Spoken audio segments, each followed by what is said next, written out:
In 1986, there was a movie that did not just conquer the box office, but also changed the way the whole world looked at fighter pilots. Top Gun was not simply an action movie. It turned fighter jets into symbols of speed, made sunglasses, flight jackets, and motorcycles into trends, and took Tom Cruise from a rising star to a Hollywood icon.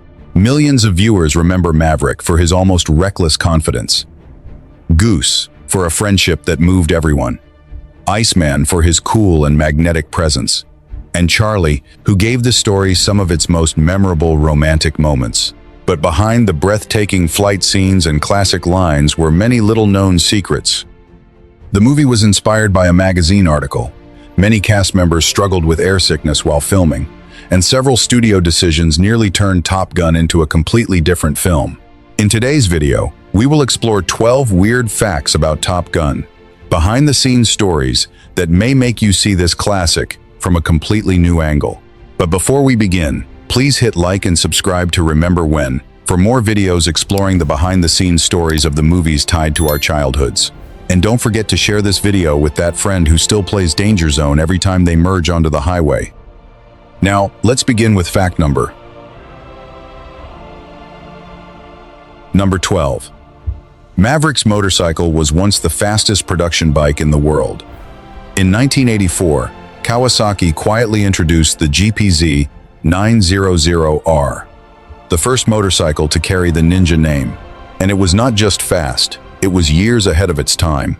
Powered by a liquid-cooled, 16-valve, inline-4 engine with a top speed of more than 150 miles per hour, it became the first production motorcycle in the world to break the 150-mile-per-hour barrier. At the time, very few motorcycles were fast enough to share the screen with a fighter jet without being overshadowed.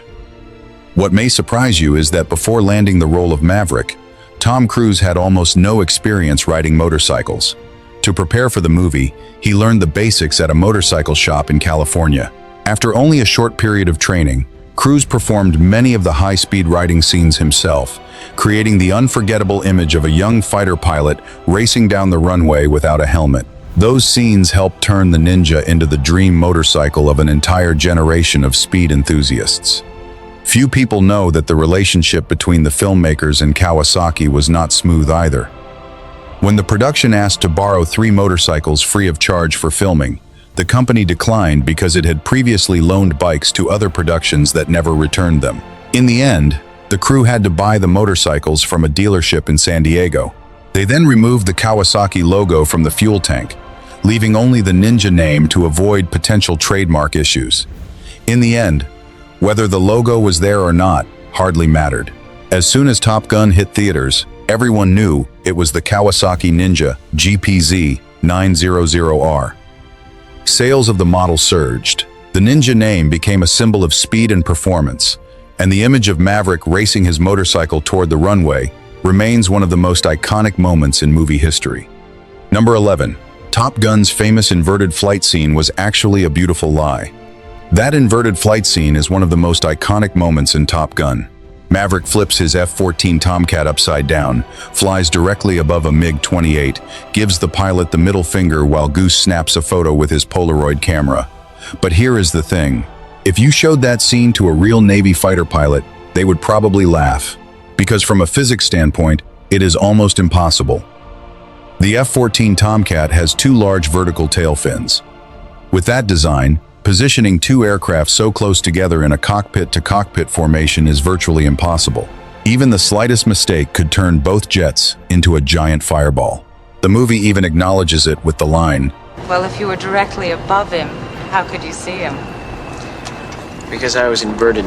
Even if you ignore the geometry, flying that close together creates extremely turbulent airflow. The disturbed air between the 2 aircraft could easily pull them into each other. That is why real fighter pilots always maintain an offset formation rather than flying directly on top of one another. And that is not the only problem. Fighter jets are not designed to stay inverted for very long. After about 15 to 20 seconds upside down, the engines can begin to lose their fuel supply. The engines could flame out, and the aircraft would fall out of the sky like a very expensive rock. So how did the filmmakers pull off the shot? This is where it gets interesting. They cheated. but not in the way you might think. According to Dave Baranek, a real-life Top Gun instructor who worked on the production, the F-5s playing the MiGs were actually flying close to a Learjet, carrying a camera, piloted by legendary aerial cinematographer Clay Lacy. On cue, the pilots simply looked upward and acted surprised. The funny part is that there was no F-14 above them at all. The inverted F-14 was added later using optical effects. In fact, it was one of the very few shots in the entire movie that relied on visual effects.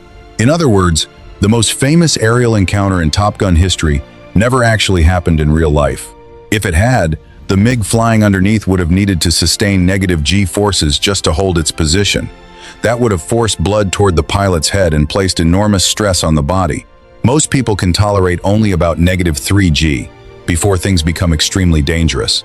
But to director Tony Scott, none of that really mattered. He understood one simple truth: a movie is not a documentary. He wanted a single, unforgettable image that captured Maverick's skill, confidence, and fearless attitude. And he got exactly that. Maybe the reason audiences have never forgotten the scene is because it was impossible in the first place.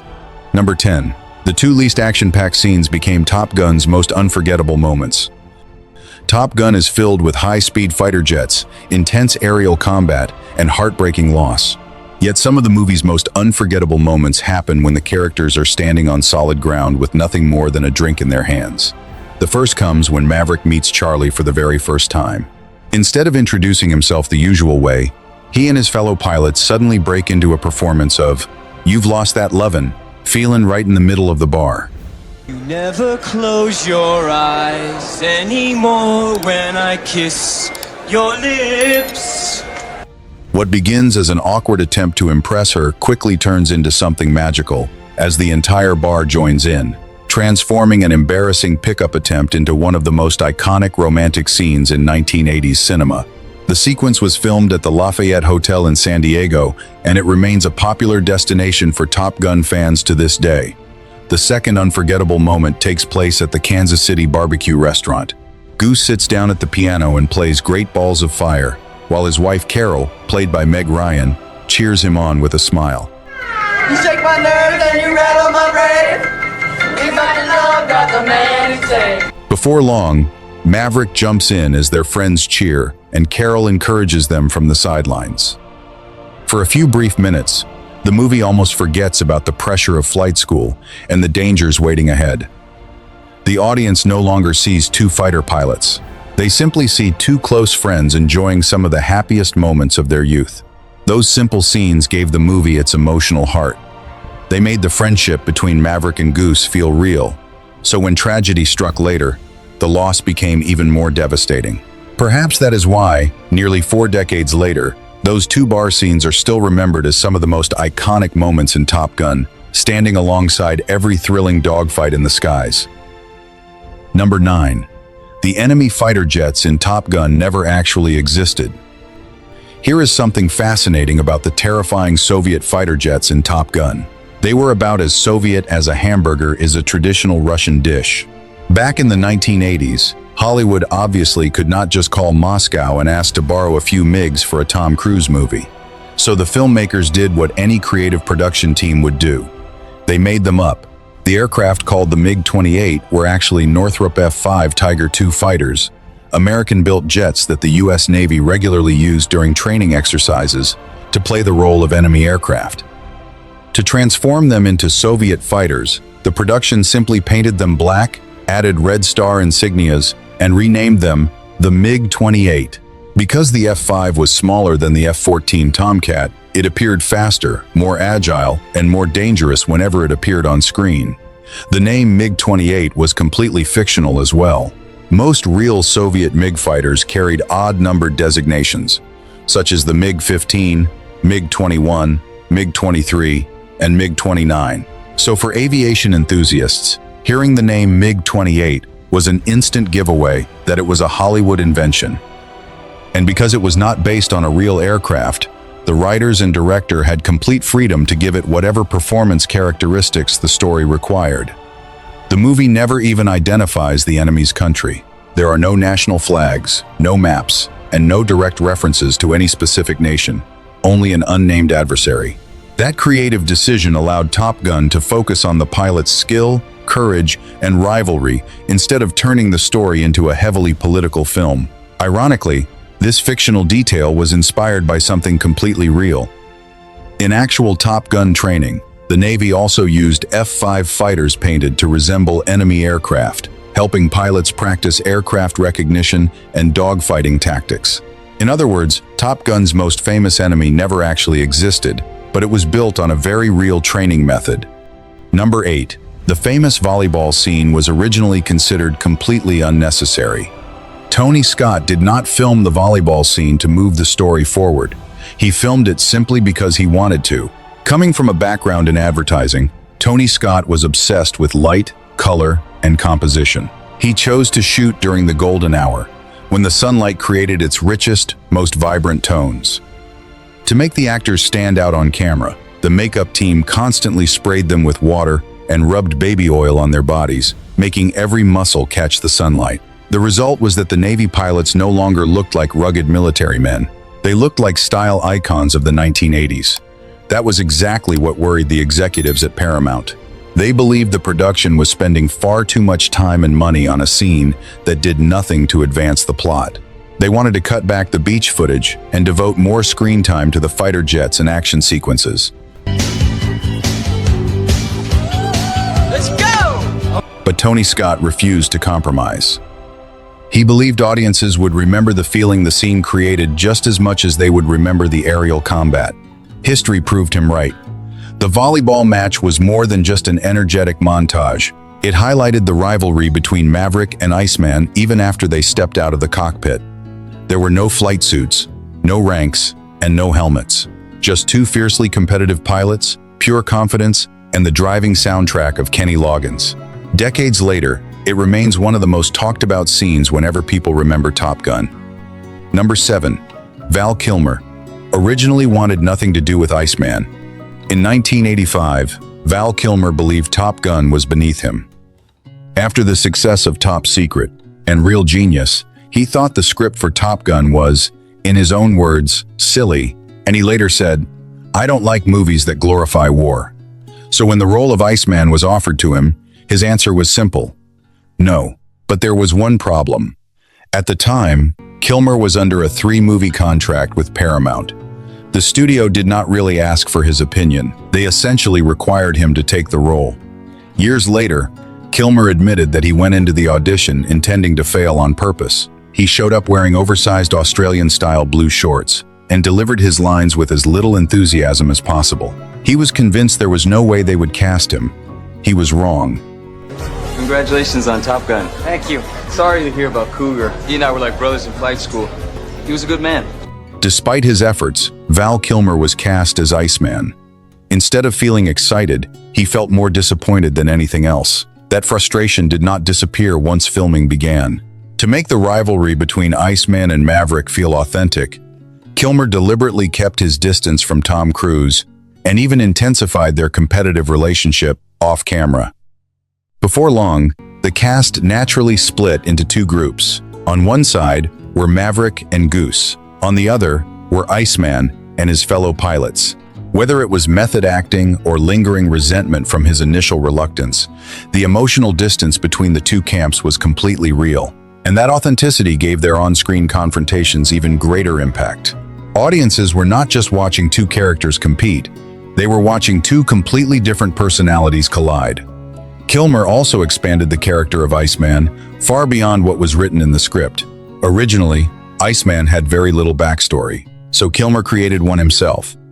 He imagined that Iceman had grown up with an emotionally distant father, leaving him obsessed with proving that he was the very best. Even Iceman's signature jaw-clenching challenge toward Maverick was Kilmer's own improvisation.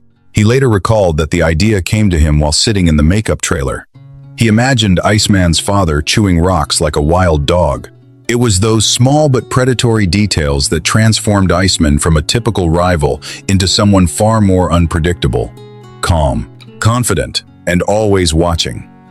By the time filming wrapped, Val Kilmer's opinion had completely changed.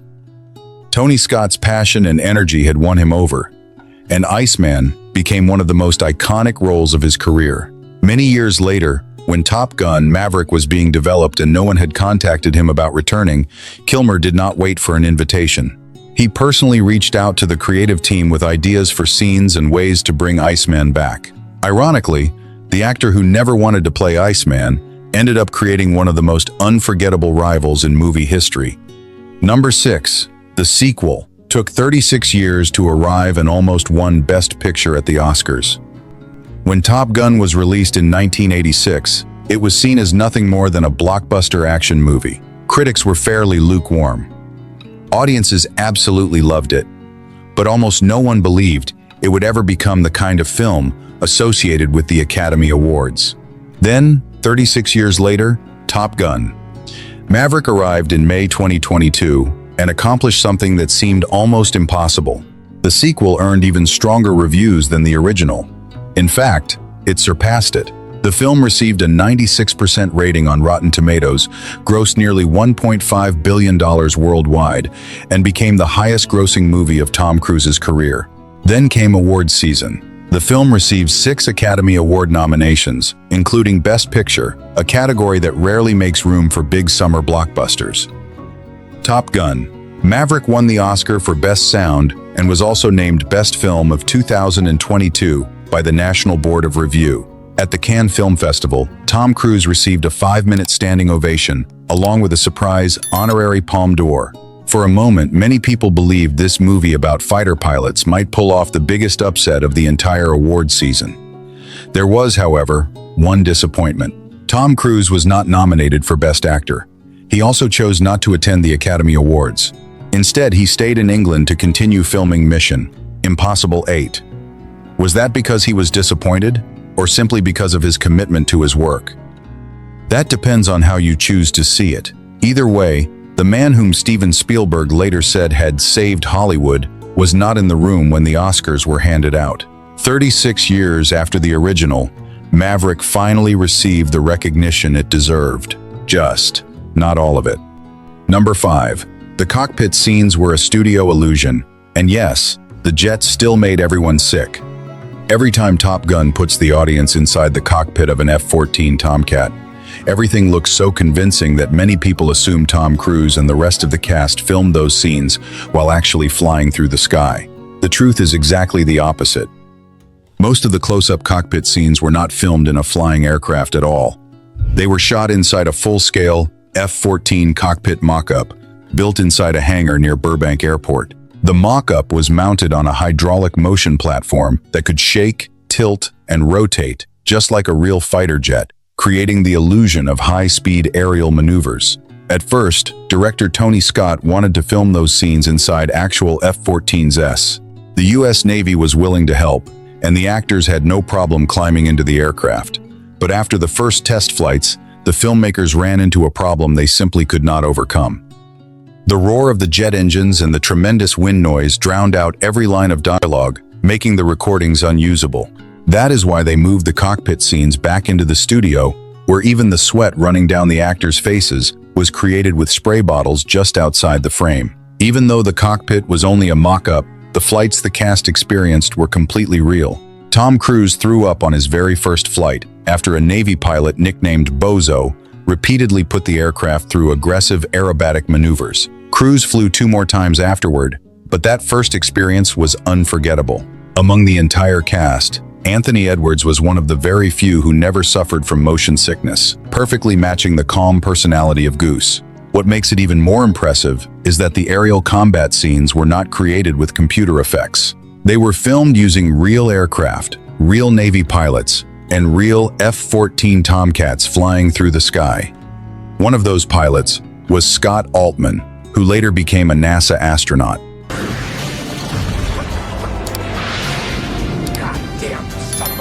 He not only performed the famous low pass over the control tower multiple times at Tony Scott's request, but he also flew the F-14 during the iconic scene where Maverick rolls inverted and flashes the middle finger at the enemy pilot.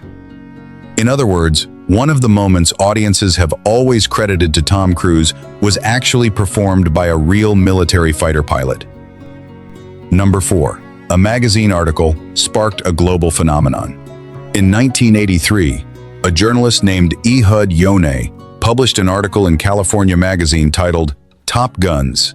You look at the end of the movie, it said inspired by an article in California magazine. It was a detailed feature based on what he witnessed firsthand at the Navy Fighter Weapons School, better known as Top Gun, located at Marine Corps Air Station Miramar in San Diego, often called Fightertown, USA. For weeks, Yonah followed U.S. Navy fighter pilots, observing how they trained, competed, and endured relentless pressure in their pursuit of becoming the very best in the skies. What made the article so remarkable was not just the information it contained, but the way Yonah told the story. His vivid writing placed readers inside the cockpit of an F-14 Tomcat, accompanied by stunning aerial photographs taken by Lieutenant Colonel Charles Heater Heatley. For the first time, the public was given a glimpse into a world that had been almost completely hidden, where young fighter pilots flew multi-million-dollar aircraft, competed relentlessly, and lived with the pride of always striving to be the best. Shortly after the article was published, producers Don Simpson and Jerry Bruckheimer quickly purchased the film rights. But bringing the story to the big screen was anything but easy. Several screenwriters turned the project down, and well-known directors such as David Cronenberg and John Carpenter did not believe a movie about Navy fighter pilots could attract a wide audience. It was not until Jim Cash and Jack Epps Jr. were brought in to rewrite the screenplay that the project finally began moving in the right direction. To make the story as authentic as possible, Jack Epps Jr. even attended Top Gun training sessions himself and flew in a real F-14 before completing the final script. But the story did not end with the movie's success. Nearly 4 decades later, when Top Gun Maverick was released, Ehud Yonah's family filed a lawsuit against Paramount, arguing that the studio had continued using the original work after its rights had expired. The legal battle drew attention across Hollywood, but in the end, the court ruled in Paramount's favor, concluding that the sequel was sufficiently different and did not infringe on the original copyright. A single magazine article had given birth to a cinematic legend, and decades later, it would ignite one of Hollywood's most closely watched copyright battles. Number 3. Paramount paid the Pentagon millions to use real fighter jets. Want real F-14 Tomcats in your movie? Back in 1986, the U.S. Navy had a price list for operating its aircraft, and it was anything but cheap. Every hour an F-14 was in the air cost Paramount about, wait, no, that is not a typo, $7,600 per flight hour. Every time one of those fighter jets screamed across the sky, the studio was burning through money almost as fast as Maverick kept losing wingmen. By the time filming wrapped, Paramount had paid the Pentagon roughly $1.8 million. That bill covered the use of F-14 Tomcats, access to Naval Air Station Miramar, multiple aircraft carriers, and what was essentially an entire floating city packed with military hardware.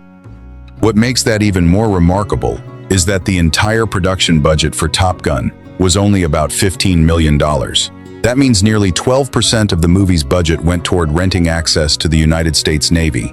And somehow, it was still a bargain. Building a single F-14 Tomcat cost roughly $38 million, more than twice the entire production budget of the film. Okay, buddy, what's on your mind?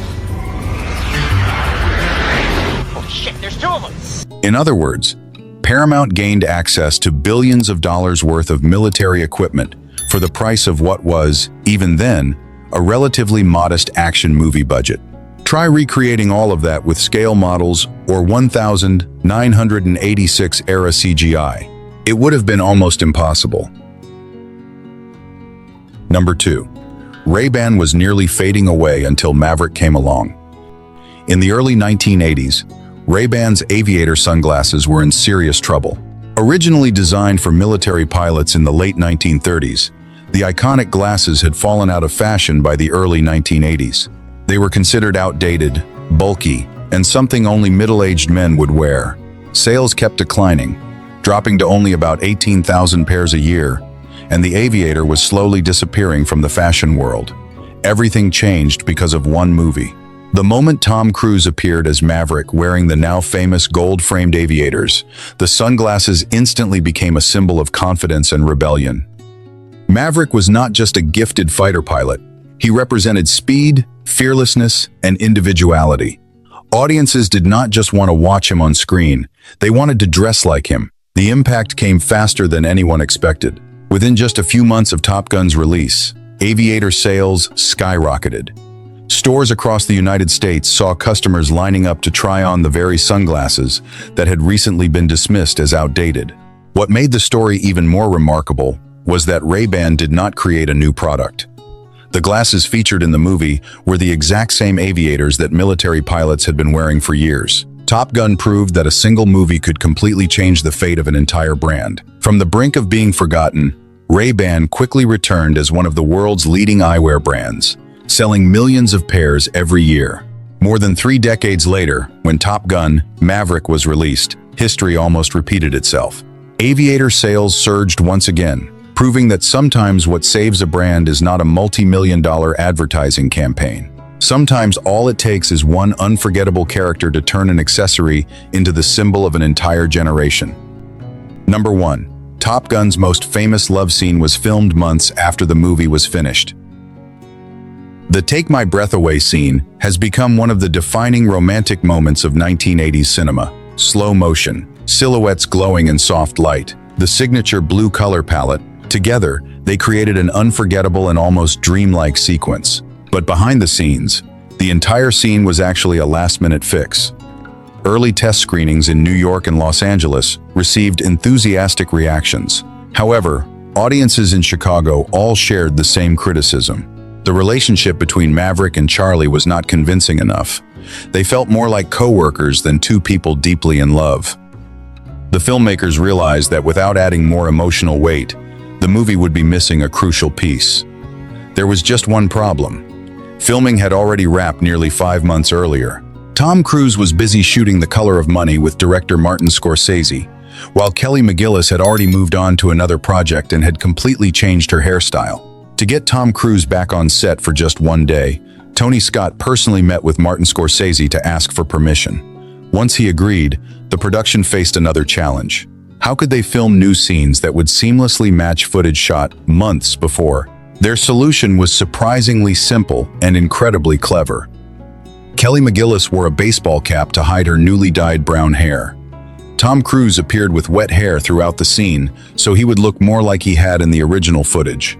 The entire sequence was filmed in a dark setting, bathed in Top Gun's signature blue lighting, and captured mostly in close-ups to conceal every visible difference in their appearance. What began as nothing more than a practical solution to a continuity problem accidentally created one of the film's most visually memorable moments.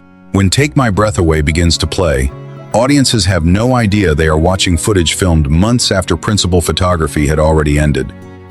Instead, the scene became one of the most iconic romantic moments in 1980s movie history. Sometimes, the best moments in cinema are born from the most unexpected problems. And those are 12 weird but fascinating facts about Top Gun. Which facts surprised you the most? Is there anything we missed? Let us know in the comments below. And don't forget to like this video and subscribe to the channel so you won't miss our next trips back down retro movie lane.